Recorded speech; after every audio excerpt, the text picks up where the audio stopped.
Buenas a todos, ¿qué tal? Bueno, la clase de hoy va a tratar sobre más que nada todo el periodo que sería el periodo entre guerras, sobre todo haciendo hincapié en lo que va a ser la década de 1920 y el pulso convulsionado que va a vivir Europa durante toda esta década. Eh, a ver, en primer lugar vamos a adentrarnos un poquito en qué situación se había encontrado Europa post Primera Guerra Mundial, ¿no? Entonces nos encontramos con este mapa, en donde tenemos, si prestan atención, bueno, lo verde es Alemania, lo que ven acá, lo que ven aquí en esta zona coloreada, es toda la zona de la Renania, ¿no? O sea, aquí está el Ruhr, todo estas son las partes de, acá está Alsacia, Lorena, ¿no? El Sarre, toda esta zona que es la zona conflictiva, la zona caliente precisamente, entre Francia y Alemania post Primera Guerra Mundial. Bueno, el escenario es de unas potencias aliadas vencedoras, ¿no? Y por el otro lado tenemos un país derrotado y humillado, que sería Alemania, con una paz impuesta, como ya hemos visto, a través del Tratado de Versalles.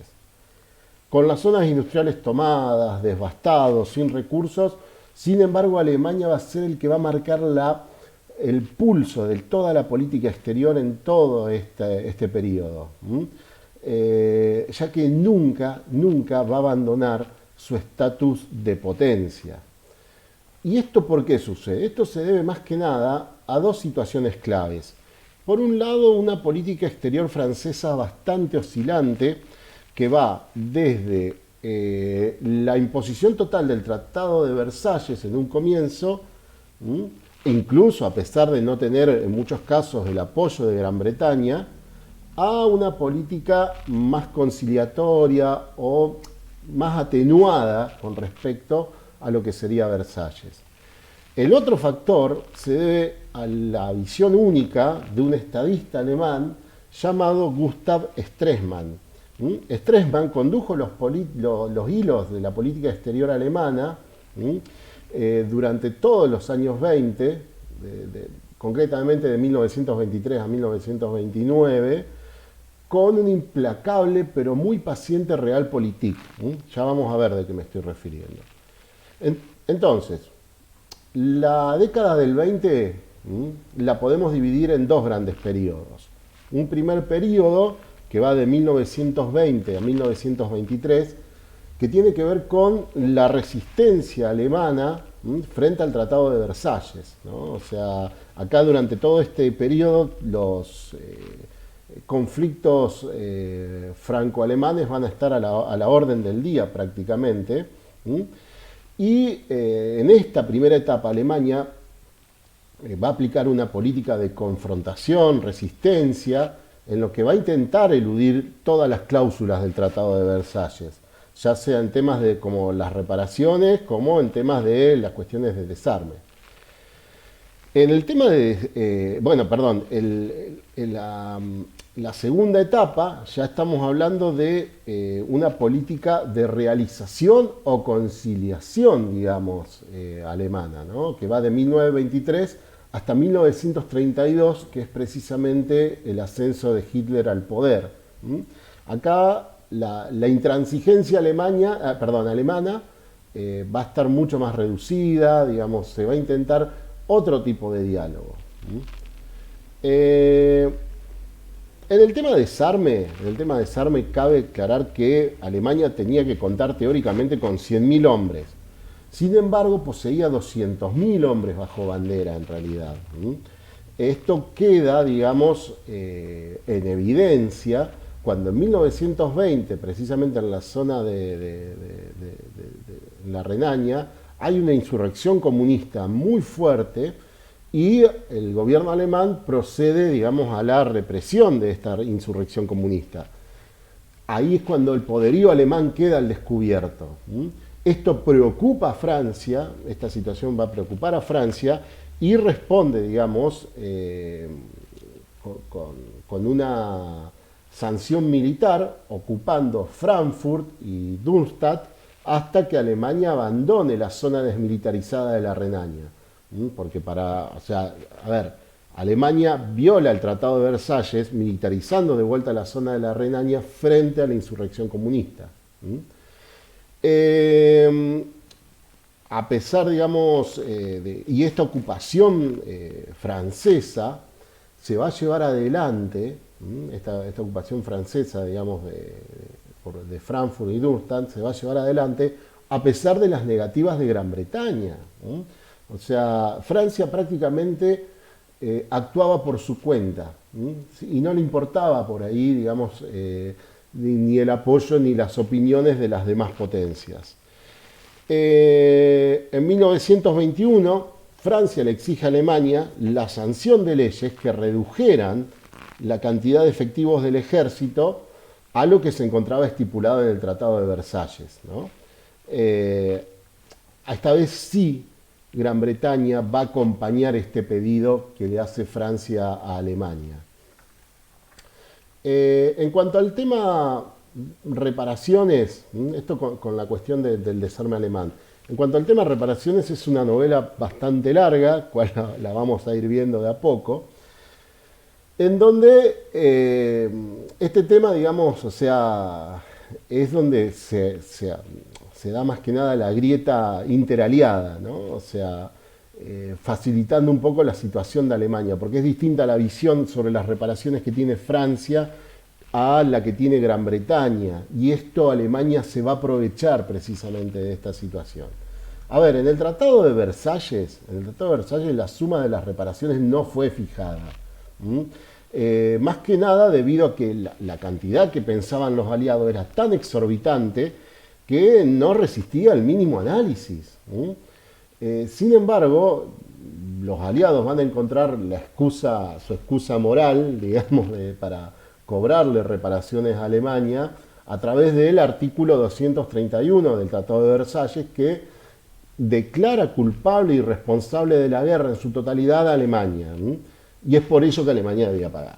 Nada tenían que ver ni los tratados anteriores, ni los deseos imperialistas, etc. Esto no va a entrar en juego. Durante 1920 lo que va a pasar es que se van a suceder una serie de conferencias en las que Francia buscaba una compensación de por lo menos 232.000 millones de marcos oro, como dice ahí.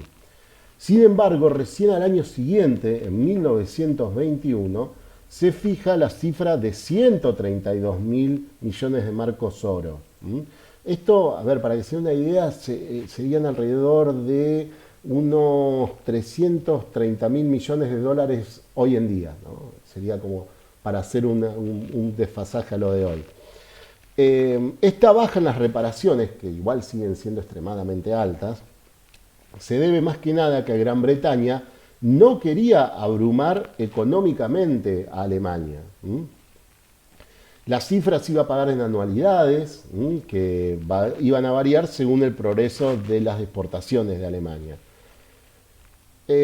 Alemania, con tal de evitar la de vuelta a la ocupación del Ruhr por parte de Francia, acepta la cifra.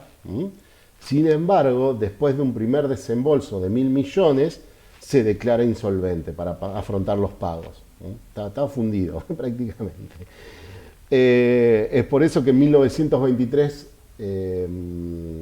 Francia, y dice Alemania, pero es Francia, ocupa el Ruhr sin el apoyo de Inglaterra, e inicia lo que se conoce después Alemania la resistencia pasiva, ¿no? O sea, los ingleses, los ingleses no van a apoyar esta ocupación francesa, no van a acompañar a Francia en esta medida, y durante los 8 meses que van a continuar de enero a septiembre es donde Alemania va a iniciar este proceso de resistencia pasiva.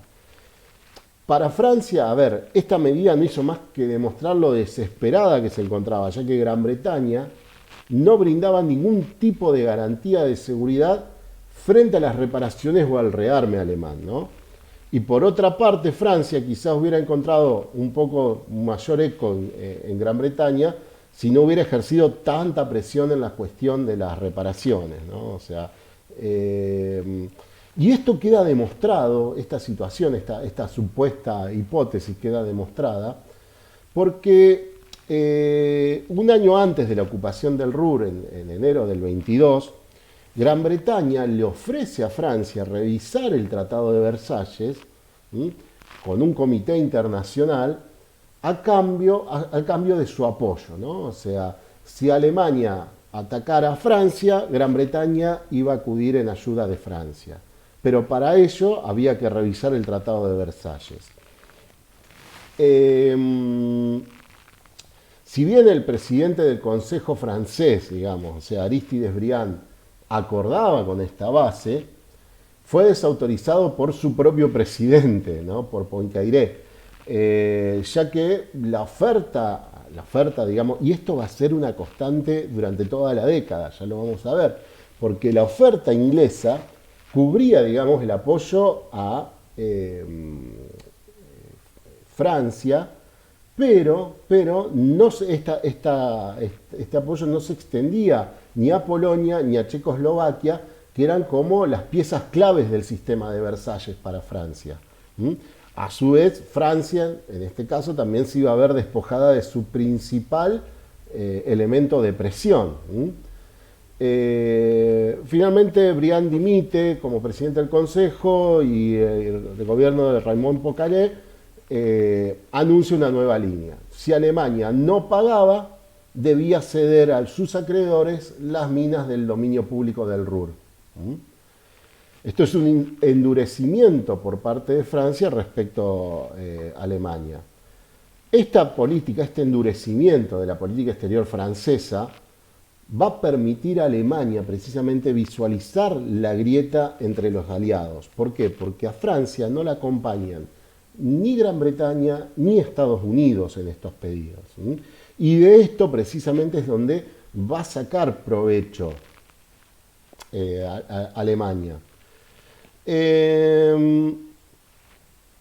A ver, por otro lado también había un riesgo muy importante, que era la de la resistencia armada alemana.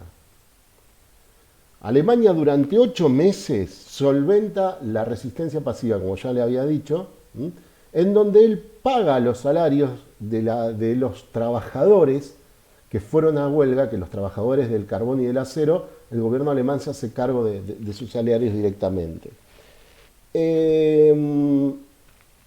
Esto el gobierno alemán lo puede mantener durante 8 meses, ¿no? Esto funde al Estado alemán prácticamente. Lo lleva a la ruina, pero impide el objetivo francés de aprovecharse, de explotar los recursos de carbón y acero de la zona. Sin embargo, es un fracaso, digamos. La crisis alemana va a impedir también el pago de las reparaciones. O sea, por un lado, Francia no puede explotar los recursos del Ruhr, y por el otro lado, Alemania tampoco puede pagar su deuda, porque no está generando ningún tipo de ingresos. Es muy ambiguo el papel de Gran Bretaña en esta ocupación, ya que si bien se opone rotundamente a la misma, tampoco se pone a entablar conversaciones con Alemania. Está bien, nadie en sus cabales podría plantear dentro del gabinete británico una alianza de tipo Alemania-Gran Bretaña, ¿no? O sea, esto fue un punto de, fue un punto de decepción para Alemania. Alemania sí lo esperaba, pero en Gran Bretaña esto nunca se planteó seriamente. A pesar, digamos, de que Londres estaba todo el tiempo pidiendo a Francia que desocupara la zona, Francia se negó porque sabía que no era el interés prioritario de Gran Bretaña la zona del Ruhr, por lo menos al largo o mediano plazo. Al corto plazo, porque al mediano y largo plazo sí iba a afectar los intereses económicos de Gran Bretaña. Fue así que el 26 de septiembre de 1923 se anuncia el fin de la resistencia alemana y sucede algo muy inesperado, que nos encontramos con una cierta pasividad francesa. Durante los 2 meses que siguen, no va a haber ningún tipo de diálogo con Alemania. Y esto le da tiempo a Gran Bretaña a elaborar una propuesta sobre las reparaciones. Una propuesta de corte mucho mayor, de corte internacional, no siguiendo las unilateralidades francesas. Perdón, a veces me trabo. Entre los motivos que pueden ocurrir acá es que, por un lado, Poincaré comprende que la ocupación del Ruhr no se traduce en una reanudación de los pagos en forma automática, y solo podría pensarse estos pagos con una reducción en las reparaciones. Pero tenían que esperar la iniciativa inglesa, no podía hacerlo Francia únicamente. Se necesitaba del apoyo inglés. A su vez, Poincaré también se da cuenta de que la política de prenda productiva implicaba la prolongación, digamos, de la ocupación del Ruhr, y esto agravaba las relaciones bilaterales con Gran Bretaña, y también los intereses económicos ingleses al mediano plazo se iban a ver afectados. Paralelamente a todos estos sucesos, en esta primera etapa de la década del 20, también nos vamos a encontrar con lo que se conoció como la Conferencia de Washington. ¿De qué se trata la Conferencia de Washington? Que nada tiene que ver con Europa, en este caso. Acuérdense que precisamente esta unidad se basa en lo que se conoce como el orden París-Washington. París por el tema del Tratado de Versalles y Washington precisamente por esta conferencia. Después de Versalles, Japón obtiene las colonias de Alemania en Shantung. Esto es como que se les escapa a los aliados un poquito la situación, digamos, de Japón y China. Se les escapa un poquito, no prestan atención, están muy centrados en Europa, y Japón pide las colonias de Alemania, que originalmente son territorios chinos, a lo cual se lo ceden. Y esto genera una ola de críticas a Wilson por parte de la prensa, por parte incluso dentro de su mismo gobierno, en donde ven que están fortaleciendo la situación japonesa en detrimento de la China. A ver, la realidad es que, bueno, finalmente, como ustedes saben, el Tratado de Versalles no es ratificado por los Estados Unidos. Por lo tanto, Estados Unidos no tiene ningún tipo de compromiso en el Extremo Oriente, como sí lo tienen por ahí Gran Bretaña, o lo pueden llegar a tener Francia o Alemania. No, Estados Unidos por su parte no tiene ninguno, y en 1921 hay un cambio de gobierno, no solamente cambio de gobierno, sino de partido político en el poder, y asume Harding como presidente de los Estados Unidos. Los republicanos vuelven al poder. Harding rápidamente lo que va a hacer es plantear precisamente la idea de una conferencia en donde se trate la cuestión de Japón para tratar de que se siga extendiendo su influencia en la zona del Extremo Oriente. Y ustedes dirán, bueno, pero entonces, ¿por qué Japón se ve obligado a participar en este tipo de conferencias si sabían que era en detrimento de sus territorios o de sus intereses? Estados Unidos va a comenzar a presionar mucho, y no solamente va a comenzar a presionar a Japón, va a comenzar a presionar al principal aliado de Japón, que es Gran Bretaña. Gran Bretaña se va a encontrar en un momento dado entre la espada y la pared, porque va a tener que elegir entre mantener o renovar su alianza estratégica con Japón, o, digamos, comenzar, digamos, una nueva tipo de relaciones con Estados Unidos. ¿Y Estados Unidos qué arma tenía? Digamos, que tenía para ofrecerle a Gran Bretaña el apoyo o no, dependiendo cómo se portara Gran Bretaña, frente a los intentos de independencia de Irlanda. Y a Gran Bretaña esto le importaba mucho. Por lo tanto, Gran Bretaña va a abandonar a Japón, no va a renovar su alianza militar, y va a pedir, junto con Estados Unidos, que acepte ir a la conferencia. Entonces se va a desarrollar en Washington durante 1921 y 1922 lo que se conoce con el nombre de la Conferencia de Washington, ¿no? O sea, esto es más o menos lo que les decía. Estados Unidos presiona a Japón por las desmesuradas ganancias en el Pacífico, en detrimento de China, ¿no? Estados Unidos renuncia al pacto con Japón y a Japón no le queda otra más que aceptar la participación de una conferencia internacional en la cual van a tener que revisar sus propios territorios. Y es de esta conferencia que van a salir los tres tratados conocidos como el Tratado de las 4, de las 5 y de las 9 potencias. La conferencia se va a desarrollar entre noviembre de 1921 y febrero de 1922. La cuestión es la siguiente, o sea, esta conferencia se la va a conocer como el alto a Japón o el frenazo a Japón, digamos, también conocido porque va a volver a una situación de mantenimiento del statu quo. Fíjense, el primero de los tratados entre Japón, Francia, Estados Unidos y el Reino Unido es que todos se comprometan al mantenimiento del statu quo en las posiciones insulares, ¿no? En lo que tiene que ver con las islas. En el otro tratado, que se va a firmar en febrero de 1922, se va a sumar Italia y acá se va a imponer la limitación a los armamentos navales y además se determinaba el tonelaje de las escuadras de cada país. Hay una fuerte resistencia a esto, una fuerte resistencia japonesa, ya que va en detrimento de la fuerza naval japonesa. Japón es el que más perjudicado queda, el que más debilitado queda, es el que con sus buques va a ser el que menos va a poder navegar en estas aguas. Y finalmente el tratado de las 9 potencias, se van a sumar Bélgica, los Países Bajos, Portugal y China. Este tratado es el que garantiza precisamente la independencia de China a cambio de que a China abra su economía al mundo. Y es así que va a quedar regulado la situación en el Extremo Oriente.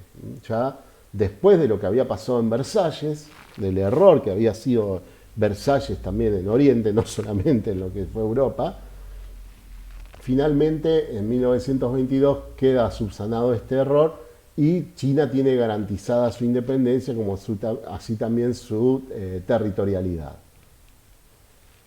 También otra de las consecuencias es que Japón, va a restituir a Alemania los territorios de Shantung. O sea, Japón quedó... piensen que fue una conferencia donde todos contra Japón, para decirlo de alguna manera. Entonces, se van a restituir los derechos e intereses de Alemania en los territorios de Shantung. Por Arthur se va a continuar arrendando.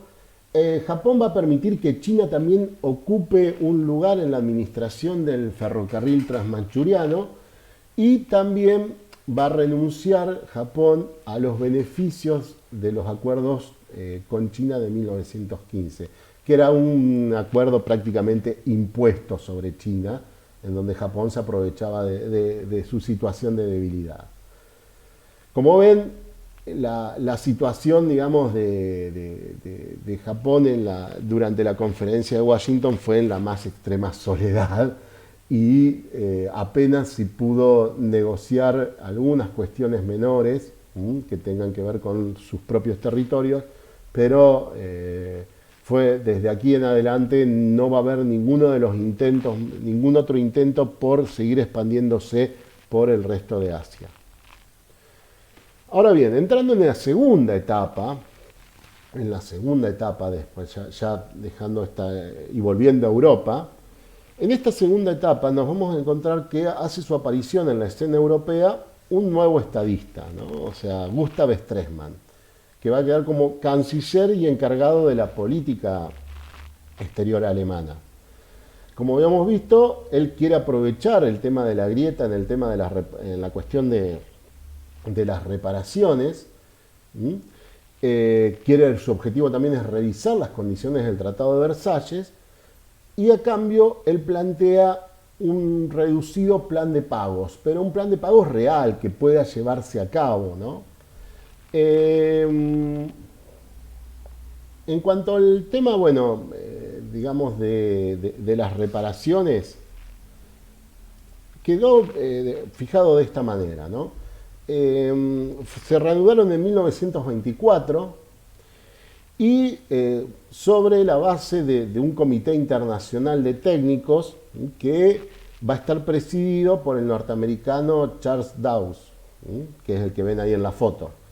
Dawes, o Dawes, como le quieran llamar, plan Dawes, plan Dawes, no vamos a poner finos en eso, estableció un plan en que se trataba de lo siguiente.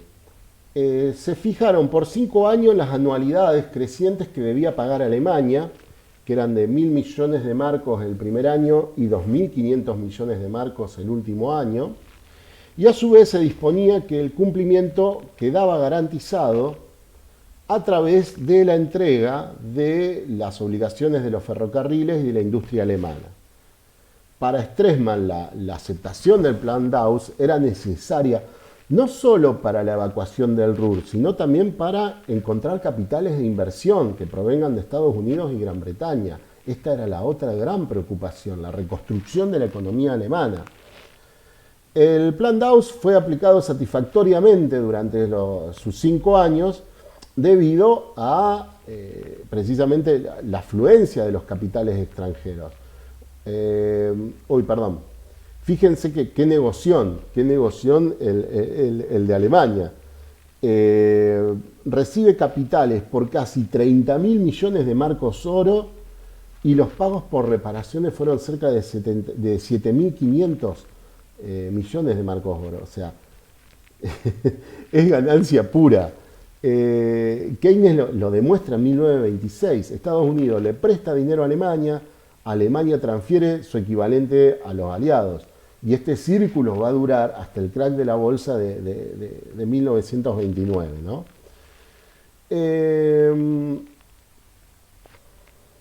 A ver, en cuanto al otro tema, era la cuestión de militar, ¿no? O sea, y esto sí es un problema para Europa.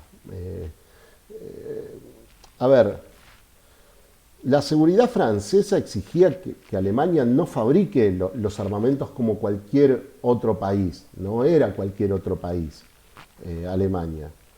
Pero a la vez, sin igualdad, Alemania nunca iba a aceptar el sistema de Versalles. Y esto pone en apuros a Gran Bretaña, porque el temor que más tenía Gran Bretaña era que si no se le concedía la igualdad militar a Alemania por el pago de las reparaciones, Alemania podía volver a la intransigencia que había tenido unos años anteriores. Entonces, Austen Chamberlain, que ven acá en la foto, va a iniciar un sistema para la paz, ¿no? Un sistema distinto al de Versalles para la paz. Gran Bretaña podría haber pensado una alianza con Francia, creo, en el sentido más tradicional del equilibrio de poder, pero no le interesaban tampoco las alianzas francesas las alianzas con Checoslovaquia o Polonia, y no iba a considerar oportuno ir a la guerra por la situación en Europa Oriental, como termina después siendo precisamente, pero bueno. Entonces lo que idea es una alianza limitada entre Francia, el sistema que va a idear Gran Bretaña es una alianza limitada entre Gran Bretaña, Francia, Bélgica, que solo garantice las fronteras con Alemania. O sea, una alianza militar para resistir una agresión alemana en el oeste. Sin embargo, la política de realización de Stresemann ya se encontraba tan avanzada que casi podía vetar las iniciativas aliadas, digamos. Para que Alemania no sea visto como un potencial agresor, declaró que un pacto, Stresemann, y acá está la astucia de Stresemann, declara que un pacto sin Alemania sería un pacto contra Alemania. Fue así entonces que el 16 de octubre de 1925 se firma un acuerdo híbrido que combinaba los elementos de seguridad colectiva y alianzas tradicionales, que que se los conoce este sistema como el sistema de los pactos de Locarno o los tratados de Locarno. Fíjense acá, por un lado tenemos lo que son las fronteras occidentales, estas son las fronteras occidentales, y por el otro lado las fronteras orientales de Alemania. Esto va a ser el gran problema. Y si ustedes piensan, la Segunda Guerra Mundial empieza por acá. O sea, es un problema que nunca se había llegado a solucionar en realidad. Pero bueno, ¿de qué se trata este sistema? Bueno, por un lado se aseguran las fronteras entre Francia, Bélgica y Alemania, siguiendo los principios de seguridad colectiva. Digamos, el texto no presupone que haya un agresor o víctima, pero proponía una resistencia armada contra agresión de cualquier bando o cualquier dirección, ¿no? Alemania aceptaba su frontera occidental con Francia y Bélgica y la desmilitarización de la Renania, y Gran Bretaña e Italia garantizaban este acuerdo comprometiendo su ayuda para rechazar invasiones a través de las fronteras. Pero Alemania no acepta, acá es donde está el tema, no acepta la frontera del este con Polonia, y los otros firmantes tampoco la garantizaban. Entonces, para paliar este déficit, lo que va a hacer es Francia ese mismo día firmar pactos de ayuda con Polonia y Checoslovaquia. Si se observa con atención, en Locarno reside la idea implícita de que las potencias reconocen de que Versalles tenía que ser revisado en sus fronteras orientales. Punto para Alemania. Sin embargo, reconocer las fronteras occidentales expuso a Stresemann a críticas de los nacionalistas que de a poco iban ganando posiciones en Alemania, ¿no? Ya que se había cedido la Alsacia y la Lorena. Las provincias de Alsacia y Lorena habían sido cedidas a Francia. Por último, Alemania debía aceptar entrar a la Sociedad de Naciones, asumiendo la responsabilidad de solucionar todos los conflictos por los medios pacíficos. Entonces, ¿de qué se tratan los tratados de Locarno? Y presten atención que es pregunta de examen. Tratados de Locarno. Tenemos, en primer lugar, los acuerdos de garantías mutuas entre Francia, Gran Bretaña, Italia, Alemania y Bélgica. Segundo tratado, acuerdo por las fronteras entre Bélgica y Alemania. Tercer tratado, acuerdo por las fronteras entre Francia y Alemania. Cuarto tratado, arbitraje, y presten atención cuando digo arbitraje. Un arbitraje que nunca se llevó a cabo, pero es el acuerdo que se hace. Arbitrar por las fronteras entre Alemania y Polonia. Lo mismo pasa con el arbitraje por las fronteras entre Alemania y Checoslovaquia. Un arbitraje que nunca se lleva adelante, pero se acuerda de que se va a ir a esta solución. El sexto tratado va a ser la alianza militar entre Francia y Polonia, y el séptimo va a ser la alianza militar entre Francia y Checoslovaquia. A su vez, como hay otro documento de Locarno, que es la declaración de los firmantes del Acuerdo de Garantías Mutuas sobre una forma de interpretar algunos puntos de la Sociedad de Naciones. Pero estos 7 tratados son los principales. Estos son los 7 tratados que conforman el sistema de Locarno. Lo increíble de Locarno en realidad es que no fue solamente que había preparado el terreno para la Segunda Guerra Mundial, sino que además es un reconocimiento implícito de que Versalles no había logrado que se cumplieran las condiciones de paz de los vencedores y que Alemania solamente cumplía los puntos que le convenía reafirmar. Entonces nos encontramos con Europa que hay 2 tipos de fronteras. Por un lado, las que Alemania acepta y son garantizadas por las demás potencias, y por el otro lado, las que Alemania no acepta ni tampoco son garantizadas por las demás potencias. Lo que finalmente garantizaba a Alemania los tratados de Locarno era que evitaba cualquier tipo de alianza franco-inglesa. Y esto tranquilizaba también, y a la vez también, esto tranquilizaba a la opinión pública de Estados Unidos y a los inversores estadounidenses, demostrando que Alemania no quería participar en el desquite. Por su parte, Francia ¿qué se llevaba? Un sistema de seguridad incompleto. Porque, a ver, si bien tiene el compromiso inglés de intervenir en caso de una agresión alemana, esto no pasaría si atacan a Polonia o a Checoslovaquia. A la vez también abandona la idea de recurrir a la fuerza para hacer cumplir el Tratado de Versalles. En cuanto al tema de la desmilitarización renana, para Alemania era la consecuencia lógica de Locarno, ya que existía ahora la garantía internacional de que Alemania no atacaría la zona. Stresemann intenta introducir este tema en las negociaciones locarnianas, pero tuvo que desistir a pedido del mismo Chamberlain, porque Chamberlain tenía miedo de que la cuestión hiciera naufragar todo el sistema. Entonces, en 1926 se van a suceder lo que se conoce como las conversaciones de Toiri. No sé si se pronuncia así, sinceramente, no importa, de vuelta. Que son conversaciones entre Briand y Stresemann, y en las mismas lo que va a hacer es Briand ofrecer cambiar las cláusulas más duras de Versalles por ayuda económica alemana para la recuperación de Francia. Francia devolvería el Sarre sin ningún tipo de plebiscito, que era lo que exigía Versalles, y las tropas francesas saldrían de la Renania en un año y la Comisión Interaliada de Control Militar también se iba a retirar de Alemania.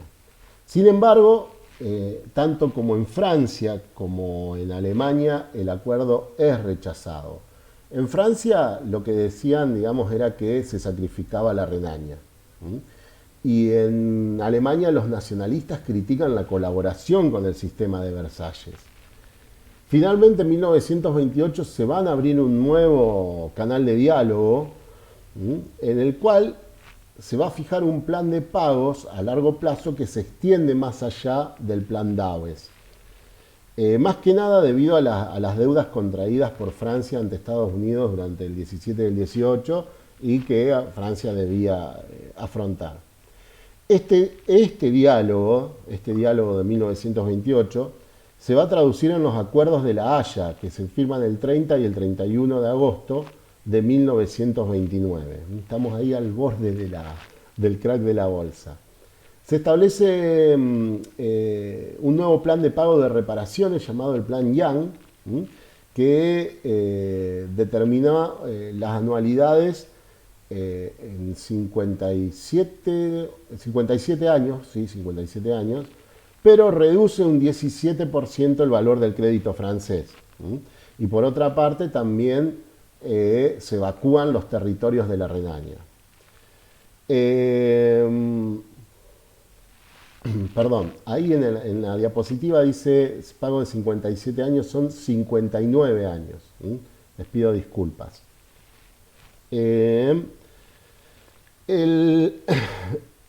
La evacuación de los territorios renanos va a ser en junio de 1930, después de la ratificación del Plan Young en el Parlamento alemán. Pero bueno, volviendo a Locarno. Locarno, más que un llamado a la paz, es un fracaso de Versalles, un fracaso evidente de Versalles. Si bien, como dije anteriormente, fue preparar el terreno para la Segunda Guerra Mundial, tampoco podemos considerarlo un causal directo. Sin embargo, digamos, el espíritu pacifista que sobrevolaba en la época impidió visualizar con claridad por ahí que las cuestiones más importantes nunca se habían resuelto. Uy, perdón, se me movió el mouse. Cada vez, a ver, la diferenciación, después de Locarno, la diferenciación entre vencedores y vencidos fue cada vez más difusa. Alemania prácticamente dirigía los hilos europeos. Francia estaba desconcertada, ya que no podía actuar según sus convicciones, sino que reaccionaba o podía actuar solo la defensiva. Por su lado, Gran Bretaña no le interesaba más ser el contrapeso histórico europeo, y Estados Unidos prácticamente estaba viviendo casi un esquema de aislacionismo, ¿no? Francia, por lo menos con respecto a Europa. Entonces, como Francia cada vez estaba más ensombrecida y con una posición muy inferior a la de Alemania, es que decide actuar y demostrar algún tipo de iniciativa. Es por eso que Aristides Briand lo que va a hacer es que en ocasión por la celebración del 10º aniversario de la entrada de Estados Unidos a la guerra, le presenta a Washington en junio de 1927 un borrador de un tratado en el cual los dos gobiernos, escuchen esto, renuncian a la guerra en sus relaciones mutuas y aceptan resolver toda diferencia pacíficamente. O sea, algo obvio, digamos, o sea, no, o por lo menos, a ver, esto queda como cuando llega a Estados Unidos este borrador de tratado, Kellogg no sabe cómo responderle, porque es un documento que renunciaba a lo que nadie le tenía miedo y ofrecía todo lo que ya todo el mundo presuponía. O sea, queda como cajoneado durante un tiempo este borrador, pero al año siguiente, a comienzos de 1928, Kellogg acepta este borrador de tratado y propone un paso más allá, proponiendo que la renuncia a la guerra la firmaran tantos países como fueran posibles. Entonces, para agosto de 1928, 15 naciones habían firmado el Pacto de París, o Pacto Briand-Kellogg, para no meter tantos nombres, París, Paz de París, Tratado de París, Pacto Briand-Kellogg, ya 15 naciones lo habían firmado, en el que se renunciaba a la guerra como instrumento de política nacional. Pronto fue ratificado por todas las naciones firmantes, incluso por Alemania, Japón e Italia. En cuanto estos países firmaron, empezaron también las desconfianzas, las excepciones, digamos, ¿no? Entonces, ¿qué excepciones va a proponer cada uno? Por su parte, a ver, Estados Unidos invoca la doctrina Monroe, ¿no? América para los americanos. El derecho de la defensa propia y que cada nación fuera juez de lo que consideraba defensa propia. Esto, a ver, estas son las excepciones, para que se entienda, son las excepciones al Pacto Briand-Kellogg. O sea, renunciamos a la guerra, salvo en el caso de la doctrina Monroe, salvo en el derecho de la defensa propia, y que además cada nación considere como mejor le parezca la defensa propia. El Reino Unido también insiste en tener libertad de acción para defender su imperio. O sea, si atacan a cualquier parte del imperio, el Reino Unido podía responder. Y Francia inserta un punto en el que legaliza las guerras en defensa propia y las guerras para cumplir con la Sociedad de Naciones, las garantías de Locarno y también todas sus alianzas militares. O sea, se excluye la guerra en todas las circunstancias, excepto en las que eran previsibles. Pero bueno, ya para comienzos esto es muy loco el Pacto Briand-Kellogg, pero bueno, ya para comienzos de 1929, pues nos quedaba, digamos, o sea, las políticas de Stresemann vienen siendo muy exitosas. Por un lado, las reparaciones de guerra se solucionan la cuestión, digamos, de las fronteras occidentales. Todavía quedaban pendientes las fronteras orientales, lógicamente, que es lo que recién veíamos. Pero la política de desarme seguía siendo el gran tema. Pero a pesar de los éxitos de Stresemann, a pesar de estos éxitos de Stresemann, su imagen a nivel interno se iba debilitando, ¿no? Esto va a quedar demostrado en la dificultad que tuvo para que se aprobara el Plan Young en el Parlamento, ¿no? Estamos hablando del Parlamento. Se había perdido el apoyo de los conservadores, Stresemann había perdido el apoyo de los conservadores, y a la vez el nuevo partido nazi estaba comenzando a crecer. Finalmente, Stresemann va a morir el 3 de octubre de 1929, 3 semanas antes del crack de la bolsa. Stresemann fue un aplicador de una dura realpolitik, por ahí muy maquillada para el resto de Europa, ¿no? Él era consciente que Alemania era la potencia más poderosa de Europa a pesar de su derrota. y tenía la posibilidad de reconstruirla y soñarla como era antes de la guerra. Lo que diferencia a Stresemann de los nacionalistas es la paciencia y conciencia que para lograr los objetivos necesitaba el apoyo del resto de Europa. Por lo tanto, no podemos decir que el nazismo es una continuación de Stresemann, sino que más bien es una interrupción de los procesos de Stresemann. Y la realidad es que la Realpolitik del canciller Stresemann era más bien pacifista. Pero la cuestión nos queda ahí todavía en el tintero la cuestión del desarme. Había una contradicción en la cuestión del desarme, hay una contradicción irresoluble, que es la paridad de Alemania versus la seguridad de Francia. Y esto es suma cero. Si Alemania se rearma como cualquier otro país, peligra la seguridad francesa. Y esto es así, no se puede resolver de otra manera.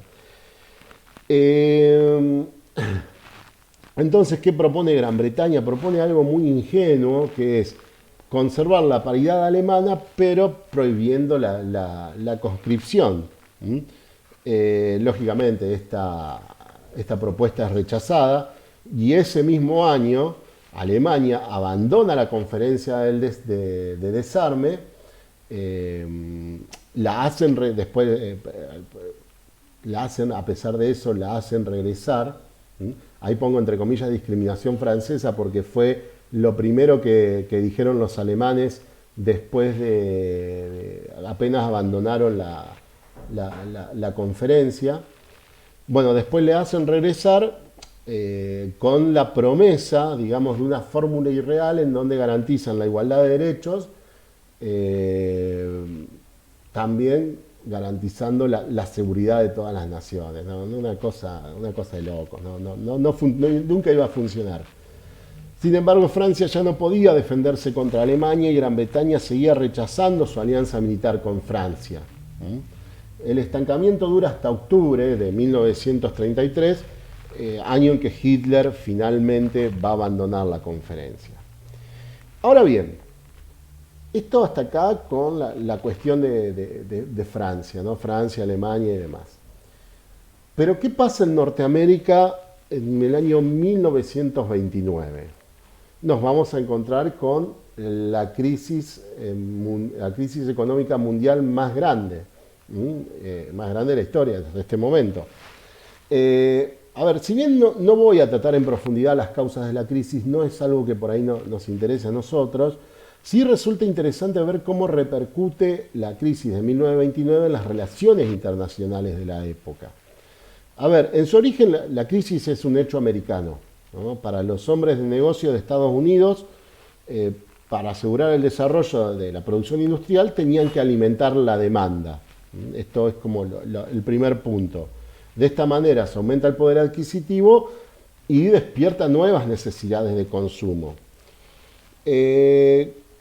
Como la producción va a alcanzar los niveles récords y las exportaciones van a disminuir, lo que se va a hacer es comenzar a usar el crédito como el estimulante principal para mantener en alto la economía.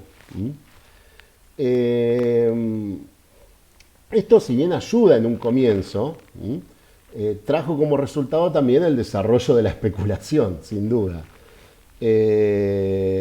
La superabundancia de capital a corto plazo da lugar a un alza en la bolsa, pero esa alza en la bolsa no se correspondía con la realidad económica, con la actividad económica real, mejor dicho, ¿no? O sea, todo era como una gran fantasía lo que se vivía ahí.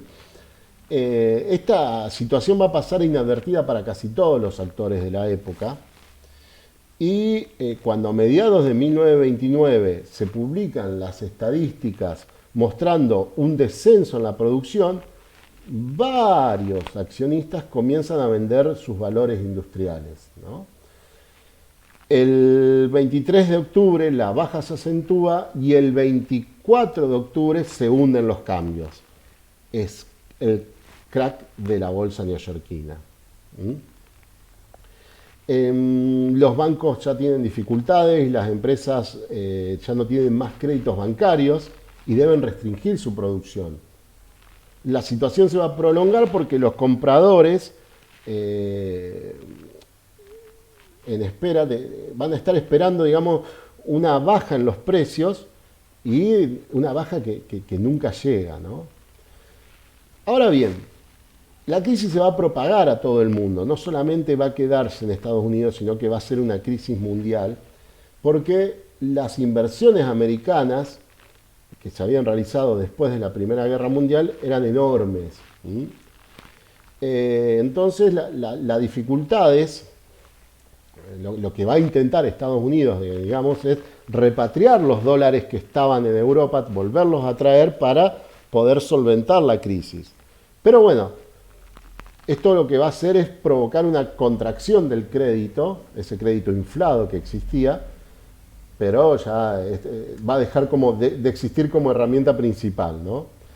Ahora bien, ¿cuáles son las consecuencias? Y esto es lo que nos interesa a nosotros, ¿no? Cuando nosotros hablamos de la crisis económica del 29, lo que nos interesa es hablar de esto, las consecuencias económicas y mundiales para cada una de para las potencias principalmente.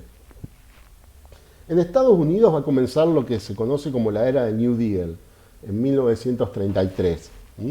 Esto se traduce en una inflación monetaria que va a provocar el alza de los precios. Va a intervenir el gobierno en la producción por primera vez en la historia estadounidense. Va a haber un control de reparto de las materias primas, políticas de grandes obras públicas, y incluso se va a fijar la idea del salario mínimo para poder aumentar el poder adquisitivo y un programa de seguros sociales. La experiencia dura 3 años, hasta 1936.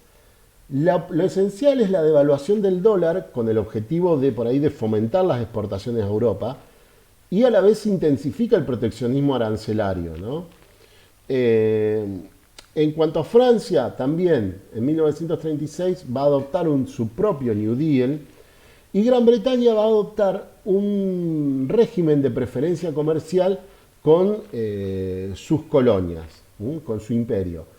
Y esto, el dato de color, es que a nosotros nos toca muy de cerca, a nosotros como país en Argentina, porque es precisamente que esta preferencia comercial deja fuera a la Argentina con lo que tiene que ver con la exportación de carnes. Por lo tanto, lo que va a suceder es que lo que se va a intentar es firmar un acuerdo de preferencia comercial con Gran Bretaña a cambio creo que de ferrocarriles, no me acuerdo de otros tipos de cuestiones, no vienen al caso, pero un acuerdo bastante desventajoso para la Argentina, que termina siendo el pacto Roca-Runciman. Como dato de color, lo digo nomás. En cuanto a Alemania e Italia, se van a orientar a un régimen de autarquía, en donde el Estado va a desarrollar la producción nacional, así sea en sectores que no sean rentables para restringir todo tipo de compras o materias primas que vengan del extranjero. Es así que en 5 años después de la crisis, ya para 1934, 16 estados van a controlar los cambios. Y todas estas medidas van a disminuir el comercio internacional y van a obstaculizar el movimiento mundial de capitales.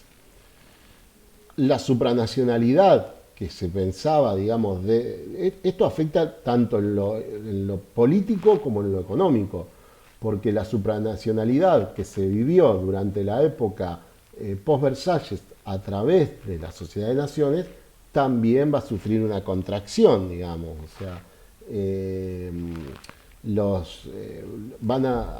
las relaciones internacionales se van a enfriar, las políticas multilaterales van a dejar de ser multilaterales, se van a confirmar las políticas unilaterales. Las democracias parlamentarias se van a ahogar en burocracias y van a transferir gran parte de sus funciones al Ejecutivo, y Alemania va a ser el país que más va a sufrir la crisis debido a la dependencia de los capitales americanos. Los nacionalismos económicos van a recrudecer, y la llegada de Hitler al poder puede explicarse en gran parte como una necesidad que va a tener la opinión pública de contar con fuertes líderes y autoritarios frente a una crisis que parecía no tener fin. Así que bueno, perdón, acá les dejo la última placa. Estas son las consecuencias de las que hablaba recién. Bueno, ya saben, no se estresen. ¿Dónde Stressman? Bueno, muchísimas gracias y bueno, nos vemos para la próxima clase.